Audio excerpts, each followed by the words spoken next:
one of the best right now is Hyde Park.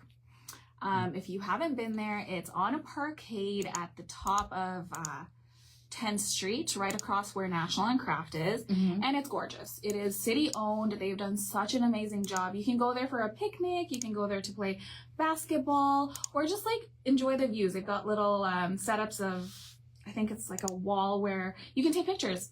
It is an amazing opportunity. It's completely free, and there's fire pits. It is one of the greatest city initiatives, I personally think, and everybody should get a chance. Second is going to be something to eat.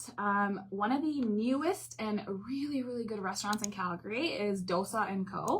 They are South Indian based, but their food is just absolutely delicious. They come out with this like huge dosa. So if you're not familiar with it, it's kind of a very crispy crepe. Bread, yeah. Yeah, crepe. Okay, like wide. It's wide like this, and it's crispy, and you eat it with like a lentil curry. But when we went there, we overdid it. We ate so much because everything was so good. We literally had like 10 dishes, and we're like, okay, food coma commencing. But if you want to try a different cuisine, head to Dosa & Co. Number 3 is going to be Heritage Park. Oh, really? Yes. Heritage Tell me about that. I want to know. Okay. I went to Heritage Park when I was a kid, probably 20 or so years ago with my mom and my sister, and I didn't love it. I was just going to say, I'm not a big fan. I didn't appreciate it. I was like, okay, this is kind of boring. As I got older, we've been back like 3 or 4 times, and it is just amazing. You know, the gasoline alley with the classic cars. They do drive-in movies right now. The SS Moyer, I'm probably pronouncing that wrong, but, you know, taking the little mini cruise around, learning about the history of Alberta and Calgary as a whole, experiencing the way people lived back in the day, right? Like the farming and the blacksmiths, seeing the shows that they put on. You can spend like 6 hours at the park. And I was going to ask. I think so. The first time we went, we treated it really like we'd never been here.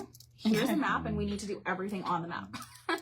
And we ran out of time. We got to the 4-hour mark, and we're like, oh, well, the park's closing, and we still haven't seen half of it. I think with Heritage Park, it really needs to be planned out because you miss so much. So, you know, they've got shows going on almost every hour. They have I think it was opera in the opera house you can watch. They have a church ceremony going on, all of these very different things. But if you just head to the park and you don't have a plan, you'll miss out half. The community of Inglewood. So it's not one specific thing.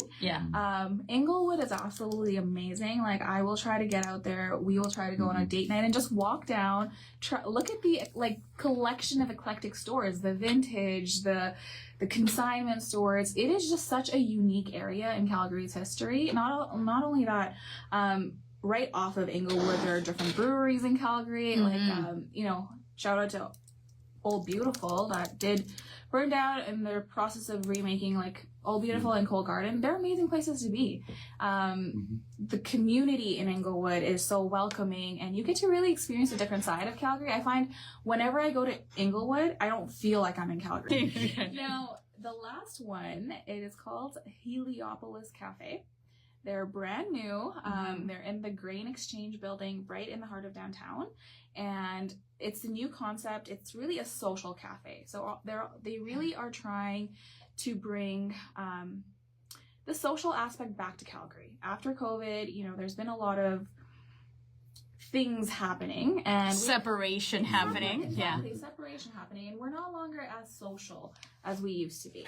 So Rana, the owner there, her and her husband, I believe, are from Egypt, is what she told me. And the whole concept around Heliopolis is to create a space that is where you can share knowledge, where you can meet individuals with like interests. They've got chess, you can play a piano, coloring books, you can just have a chat with your friends, coffee, cocktails. They also do this amazing thing with a collaboration with restaurants across Calgary.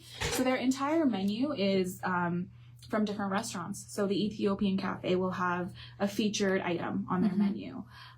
They'll bring in very different and varied menus to share the culture of different places.